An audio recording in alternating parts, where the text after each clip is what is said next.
You're listening to A Second Look on the Orca. A Second Look is an opportunity for all of us to reflect on past events, unpack their significance, and discuss their long-term implications. A Second Look is intended to give thoughtful reflection on issues that made the headlines and elicited strong responses as a society. What did we think then? What do we think now? What have we learned? And now, your host, Justin Goodrich. Welcome to this month's edition of A Second Look. Here on the Orca, I'm your host, Justin Goodrich. This month, we'll be taking a second look at the adoption of the UN Declaration on the Rights of Indigenous People here in British Columbia. In November of 2019, the provincial government passed legislation to implement the UN Declaration on the Rights of Indigenous People, also known as UNDRIP, signifying the first time a governing body in Canada voted to adopt UNDRIP as part of their legislative framework. Joining me today to discuss what this has meant thus far for Aboriginal peoples here in British Columbia is Margaret Pfoh, Chief Executive Officer of the Aboriginal Housing Management Association, the only association of its kind in Canada and only the second of its kind in the world. The Aboriginal Housing Management Association oversees over 40 Aboriginal housing providers across the province who provide housing for urban, rural, and Northern Indigenous people who live off reserve. Welcome to the program, Margaret. Oh, Tayaksitnun, thank you for that. Happy to be here.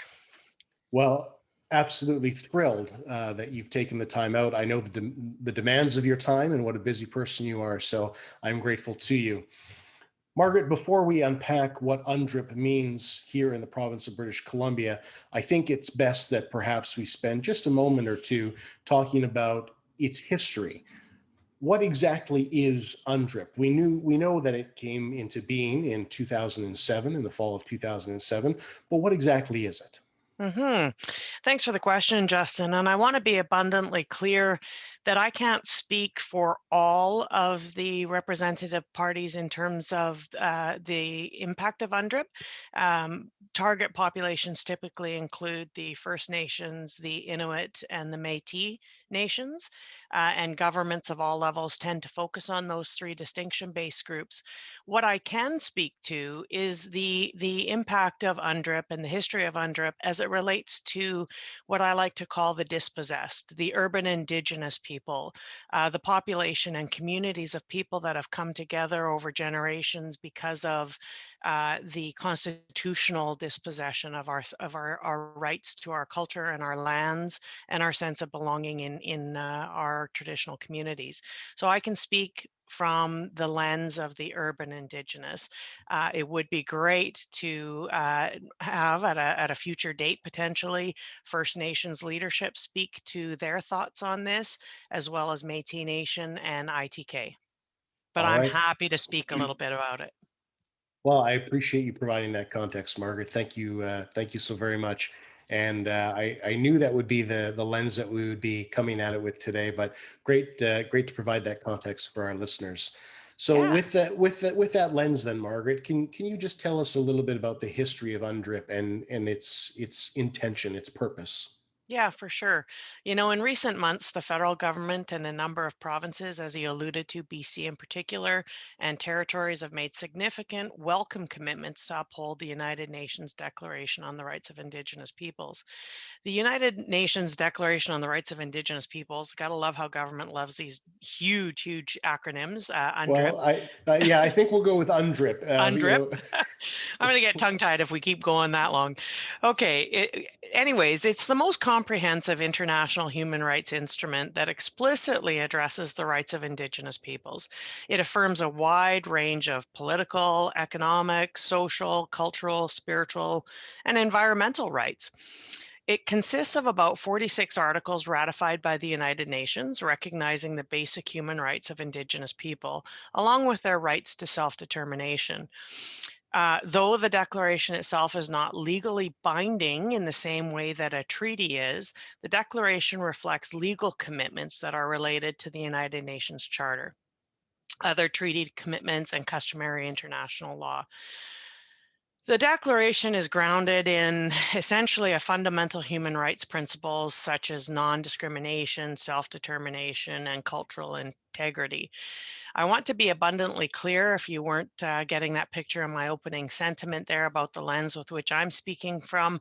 What is missing and complex is the representation of urban, rural, and northern Indigenous peoples, those of us who are dispossessed from our sense of belonging and culture due to the inherent systemic racism that saw the banning of our practices, the isolation into reserves, the laws that stripped away many women of their status, that implemented residential schools, the 60 scoop, and many other practices to kill the Indian in the child. Assimilation equals genocide, essentially. One example is looking up the concept of birth notices. BC itself just eradicated that in the last 18 months. Other provinces are following suit. But this is the ongoing legacy and gap of colonization, and is also being repeated in the interpretation and implementation of UNDRIP, and here in BC, the DRIPA legislation, because it further marginalizes people that have been dispossessed of our belonging to the First Nations, Métis Nations, and Inuit peoples. That, in a nutshell, is my lens on UNDRIP. All right. Well, I mean, just such an easy thing to be discussing in a half hour. Oh my gosh, so many layers. Um, before we do a deeper dive into what it means here in British Columbia, when you use the term urban, rural, and northern, I know, given your vernacular and the work that we've done together, that is essentially another way of saying those who live off reserve, correct? Yeah, and to be even a little bit more clear and precise, we're talking about the people that have come together to create their own sense of self-determining community in urban areas. And the composition is actually that of First Nations, Métis Nations, and Inuit peoples, as well as the status, non-status, status unknown, migrating, immigrating Indigenous that have come from other parts of the world that self-identify as Indigenous that wouldn't be captured by a particular First Nation, Métis Nation, or the Inuit. So what you just described, my first question to you is this then: to what degree does that population sort of land on the overall spectrum of Indigenous and Aboriginal peoples here in Canada? Do they make up 10%, 20%, 50%, 70%? Where exactly do they fall in that spectrum? Just so we have some context. Yeah, so I don't have the statistics right in front of me. This wasn't one of your pre-written questions that were sent to me in advance of this interview, but I seem to recall in a previous negotiation with government that the urban Indigenous population sits around 70%. The statistics vary. So if you look at Indigenous peoples across Canada, I think there was, oh gosh, over 1 point something million all in identified, and we represent about 70%. Some of our statistics at the national scale will push it as high as 80% of the population live in urban, rural, and northern communities, which are not traditionally connected to your traditional First Nations, Métis, or Inuit sense of on reserve. Well, and I I love that you called me out by saying that was one of the questions I sent you in advance. Oh, you're hilarious. It well, it's true. It wasn't, but I knew the number was sizable, and I think it's important for listeners to have a sense that we're talking about a huge percentage of Absolutely. Indigenous peoples, and I think they needed to know that in order to have context for the rest of our interview. So, Margaret, let's move forward. It's November 2019. The provincial government has passed this legislation to implement UNDRIP. And what are you feeling that day? What are you excited about? What are you apprehensive about? And what does it mean, at least in terms of what is it supposed to mean? And then, of course, Mhm. we'll go to the what it actually looks like today. But just put yourself in that time frame again and tell me all about it. Well, as a 60s scoop child, I felt left out on that day, which is probably pretty accurate reflection for how most urban Indigenous people who are disconnected from their sense of belonging, as I said before, when that announcement came out. On one hand, you want to feel extremely proud of our brothers and sisters that have been, fighting that uphill battle all along with government to get that recognition, to get that agreement to be included in government direction and decision making. Essentially, BC's Bill 41 mandates an action plan for each government department and annual reporting on their progress toward fulfilling the rights specified in that declaration. Most importantly, the bill also gives government departments the authority to share decision making with Indigenous governments. And again, I want to be clear on that: Indigenous governments, which are traditionally associated only with First Nations, Métis, and Inuit that have a structure of self governance. And that removes a significant roadblock to the free, prior, and informed consent clause as spelled out in Andruk, all critical to ensuring that First Nations, Métis Nations, and Inuit Nations leadership have an important seat at the table with government for shared decision making. And as I said in the opening, the concern for me, however, is that all levels of government, including the First Nations, Métis Nations, and ITK governments, address the urban Indigenous peoples who have been dispossessed. I'd like to say that I didn't come up with that language. I used the term dispossessed as a part of my education. I graduated from Simon Fraser University, but started my degree in psychology and criminology at the Fraser Valley College, which subsequently became the University of the Fraser Valley. And our mutual good mentor and friend, Daryl Plekas, was one of my key players that I met early in my education. And under his um, criminology programs, I learned about a writer called Jeffrey York, who published a book in the 1980s called The Dispossessed. And I would encourage anybody to read that book. And the real heart and punch of that is that even though it was in the 1980s, the disparities and the challenges and the heartbreak that were documented through Jeffrey York's journey in the book The Dispossessed exist today and have not been addressed, despite some of these tremendous steps that have happened in government, including BC's legislation of Bill 41. But anyways, I encourage people to read that, even though it's dated. As I said, therein lies the tragedy and evidence of negligence, given that very little has changed. But even more so, I think we as urban Indigenous, we've created our sense of community within the collage of being a mixture of those three target populations: First Nations, Métis, Inuit, and then, as I said, we've got a whole bunch. And I'm going to tell you too, Justin, even recently, the more the Aboriginal Housing Management Association, AHMA, lobbies all levels of government for that right to be included, that right for urban Indigenous people to sit at any table and speak for decision making on our own behalf. The more I've had people in government, people in power, who have disclosed histories of Indigenous connection, yet families being ashamed because it wasn't politically correct to be Indigenous growing up in the 1920s and 30s. And so we've got people sitting in both federal and provincial government that are only now discovering that they're half or a quarter Indigenous, and their families kept it from them so that they didn't have to live that typical stereotypical racist life that came with being Indigenous up until, well, today. Sure. And certainly racism continues to be, and sadly so, alive and well, so to speak, within our culture. And we see it at all levels, including the persecution of Indigenous peoples. We've seen it in the Black Lives Matter movement. We've seen the targeted racism as from people who are of Asian descent. And of course, the disparaging remarks around the coronavirus and Asian persons. And so racism in and of itself is something we could discuss for hours, given the degree of toxicity that still exists. Going back to that very day. So you mentioned, there was a part of you that was,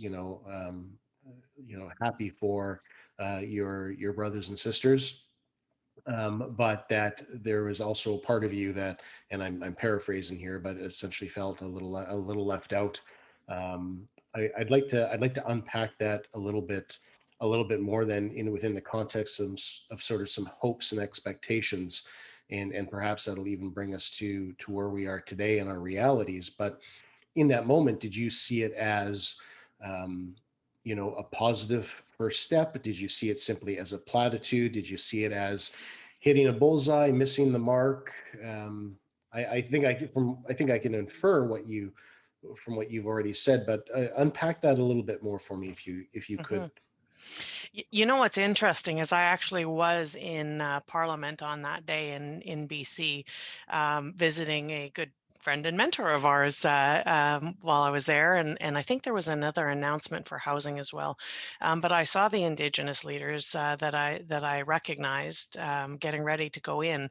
And I know that I had had requests for meetings with Terry TG and a couple of others around building that relationship with First Nations Leadership Council and AHMA to understand how we can work collaboratively to fill that gap for people that are not in traditional communities around the housing front.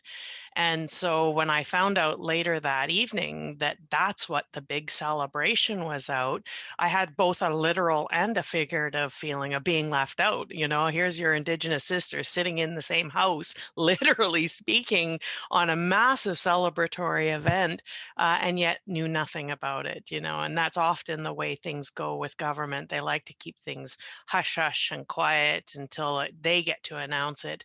And I get it. There's legal and political and financial implications for a lot of things that happen, and why they don't want public hearing about these things until they've got all that ready to go. And I'm sure in your political advising life, there's probably good logic behind it. But having been there, literally on the day that it was announced, it really hammered home the realization that there's that huge gap about all levels of government, including our First Nations leadership, our Métis leadership, our Inuit leadership, federal, provincial, municipal, not understanding the differences between the dispossessed urban communities, and that they can't be represented in the current steps that are being taken to only focus on First Nations, Métis, Inuit. And I was optimistic, not here in BC yet. I mean, I'm optimistic because I have good relationships with a lot of people in government. I have good relationships with BC Housing. The CEO out there, Shane Ramsey, and I have worked together for 20 years or more, I think now. And so those are founded in tremendous foundations of respect in what we're doing and how we're getting our jobs done. But I've seen government change. I've seen the Liberal government go and the NDP government come in, and we hear talk and we see action that indicates they want to recognize those challenges, and yet then we get stuck in that wheel, that wheel of government, that is the system of government. I'm not saying anything to you that I haven't said to any minister that I've worked with. I'm optimistic because it is a strong message that this government is trying to take a step towards reconciliation. And I say that word and I almost choke on it because I think reconciliation has been so abused on multiple levels. And I tend to prefer decolonization versus reconciliation, because reconciliation requires action. And while they've tabled legislation that demonstrates some will to act, I think that it's been fairly marginal to date since that was tabled. And I think that I'm jumping on to some of the other questions that I saw later, but COVID in some ways has caused a massive pause in a lot of things, including this. Um, yeah. I liken the legislation a lot to sort of like a gym membership. You can take out the gym membership, and that's a good first step. But unless you're actually going and putting in the blood, sweat, and tears 3, 4, 5, 6 days a week, you can't expect any changes. At least that's what my former personal trainer used to tell me.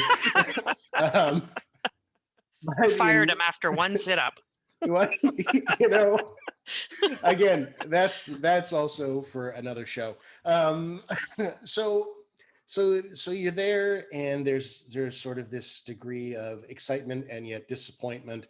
I can't imagine what that inner sort of tug of war must have felt like.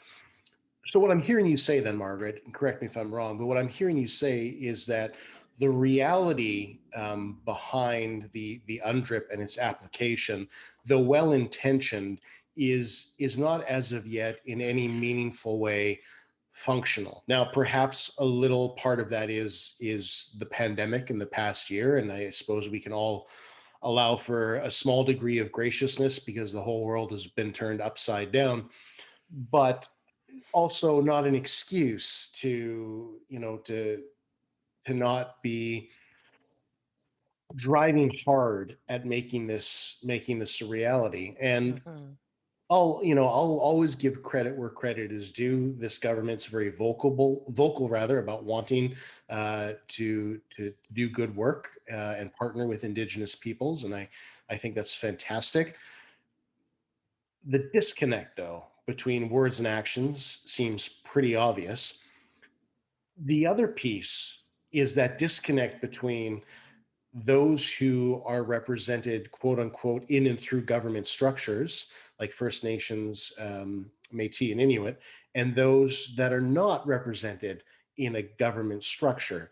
So then, how do you, especially as a voice for the majority, how do you make that voice heard? And what do you want to see from government? And I mean any government, BC Liberal, NDP, Greens, doesn't matter. Just the notion of what government is. What do you want? You want to, Mhm. is it about a seat at the table? If so, what does that look like? Mhm. What's the expectation? I think, and again, I think there's value in hearing from First Nations, Métis, and Inuit leadership on how their thoughts are about what's happened since this was tabled. For certain, I think there's value with the seat at the table, but to be abundantly clear, the table that I'm thinking of is not just the consultation table. I think you'll hear from any Indigenous person, not only in this country, but anywhere across the world, where colonization has occurred and governments are making efforts towards reconciliation. They allow the seat at the table for consultation, but we've been consulted almost literally to death. And, Mm, there's been some good things that have come out for sure. I mean, we've seen some strong changes when there is the will of government partnered with the will of the leaders. And so for me, I think that it's not a seat at just a consultation table. It's a seat at the decision making table. It's a seat at the of money course. distribution table. It's the Right. ability to have that the transparency in our conversations about treasury, about the allocation of those funds, about the availability of those funds. And now for me, I'm speaking about not only the First Nations. I mean, I can imagine if I were sitting on First Nations leadership, because I am First Nations, I'm Simshan. I would hope that we had a voice to actual decision making and distribution of funds. But I would say the same for the urban Indigenous as well. And we at the Aboriginal Housing Management Association, AHMA, and the BC Association of Friendship Centres here in BC, we've been working collaboratively to talk about ways we can close that gap, as has First Nations Leadership Council. We've had meetings with First Nations Leadership Council who've deferred it to the First Nations Housing Infrastructure Council to work with AHMA about how we close that gap on our end. We've had the conversation with Métis Nation, again, very positive conversation where we agreed we need to work collaboratively. And likewise with the Association of Friendship Centres, who is probably the other largest and loudest voice for urban Indigenous peoples. We all collectively agree that we can't allow government to continue to uh, um, keep our differences as an excuse not to move on any front. And I'm not saying that it's purposeful. I think that, and I say this all the time, that there are tremendous people in all levels of government, whether you're talking, municipal. I've met tremendous mayors and councils. I've met tremendous MLAs, MPs. I've met tremendous chiefs and traditional mayors. Métis Nation has their own system of government, and I've met many of their leaders. I think that I've seen tremendous people in tremendous positions, but the systemic structure of all levels of government is founded in some level of racism. And so until we start to see some of that actually change and be challenged more openly, I think that we're going to constantly have good people banging their head against the wall, making glacial movement towards good outcomes because it's systemic. And so let's pause there and then sort of unpack that notion of systemic racism. Then, I mean, I certainly hear you in terms of colonialism and everything attached to that, including uh, male, in particular, male white privilege, and it's something, I mean, you and I have discussed as friends in the past. But when you see it at a systemic level, and you think about all those fantastic people, be they elected officials or public servants, that are trying to make a change, want to make a change, but are stuck in that system, what has to change then for that system to adjust in the fashion that, we keep the good parts, get rid of the bad parts, for the most, in the most simplistic sense, of course. Mhm. But I'm assuming you've got a couple of ideas of what that might Mhm. look like. Yeah, one of the advantages of the work that we've been doing is, as you said in your opening sentiment, we're the first in Canada, second in the world. The Aboriginal Housing Office in New South Wales was probably the first one to be a self-administering kind of a body for Aboriginal housing. We maintain strong relationships with Australia, New Zealand, a number of leaders in the United States, Hawaii. They like to say they're not a part of the United States. I'm talking the traditional Native Hawaiians. Sure. um, and one of the common things that we all talk about in terms of our fight for not just for housing, but for a sense of belonging and safety for urban Indigenous peoples, is that the system needs to be dismantled for exactly as you alluded to, not only the racist but the sexist foundation of pretty much any country where there was colonization. But that sounds harsher than it really is. I mean, dismantling, just like a revolution, doesn't need to be an all out war. It can be about each of us taking a look at our role and what we do and how we play in the system that we're living in. And so, and I know I might be jumping ahead again to one of your questions about, the average British Columbians fostering UNDRIP. The reality is, it's incumbent upon all of us to self-educate ourselves. I mean, I'm always saying, read The Dispossessed, for us in Canada, read the book called Fragile Freedoms. And again, you'd like but read it read it with a little bit of an open mind, because I'm thinking here in our current COVID times, the last thing you want to believe is that the conspiracy theorists that abound out there about government utilizing COVID to keep us all in isolation for some other massive reason beyond our own sense of safety. But the reality is, pretty much us as people that vote and elect our people into power and into the system need to be self-educated about what reconciliation, about what UNDRIP and the clauses were designed for and why they exist, because the systemic racism is real. The reality is, between you and I trying to go get a rental unit, I would have the first barrier just because of the color of my skin. The minute they see that I'm Indigenous or a person of color, the chances of me getting that rental over you is pretty minimal. probably also because you're a male as well. So you're male, you're white, chances are they would rent out to you before they rent it out to me. And I've heard, I've experienced it myself. I've seen, women at similar leadership levels as me be denied rental units, have to walk into a rental interview and ask themselves, will it be me or the dog that will, be the reason they don't rent out a unit to me? So that's all very real. The systemic sexist and racist systems are there, and the only people that can change it are you. Are you the people? And that means you need to be self-educated. And it's not about judging, it's not about criticizing, it's not about saying that anybody else hasn't suffered. Many people in this country have suffered one way, shape, or another. It's about what Dr. Bonnie Henry's been calling for. It's about getting that education so you can have a little bit of compassion and be kind and understand. And then when you make your vote, make it an educated vote. We want people that are going to push the system. We want people that are going to challenge the system.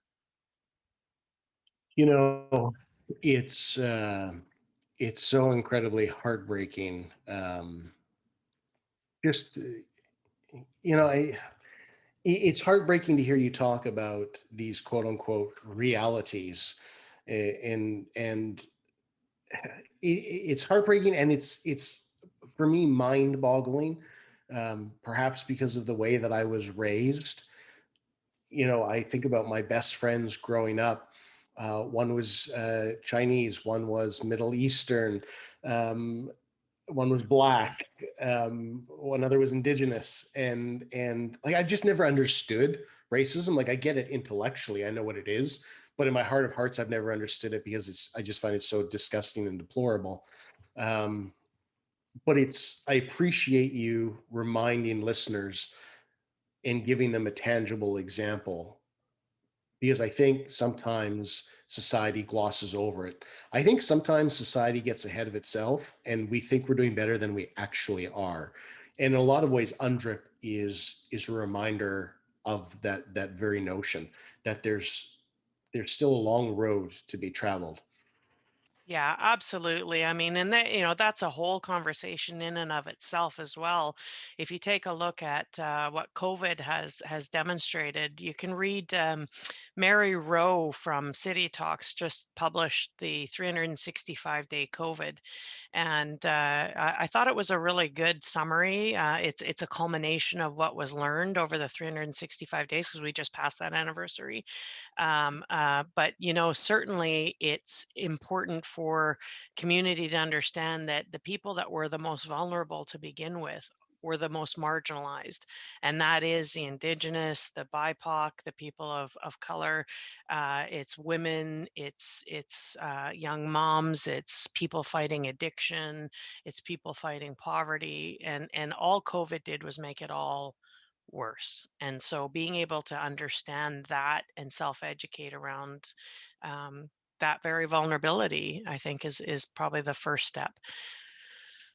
Margaret, as you know, the notion of a second look is to take a second look at issues that have impacted our society. Today, we have taken a look at the provincial government's decision to implement the UN Declaration Rights of Indigenous Peoples. We're looking back almost a year and a half to November 2019. Given the context of the show and given what we've been talking about today, um, my final question to you is really, what are your final thoughts when you look back on the 17 or 18 months that have gone by and we take a second look? Have we made any kind of meaningful progress? Are there two or three things that you would maybe highlight in terms of a final thought to move forward successfully? Hmm. What are our takeaways from taking a second look at this issue? Hmm. Yeah, I mean, you'd like to think with everybody being distracted by COVID right now, government included, a bunch of organized leadership organizations, have been very, very busy, AHMA included, focusing a lot of our energies and our resources on meeting just the basic livelihood needs of our community through this COVID crisis.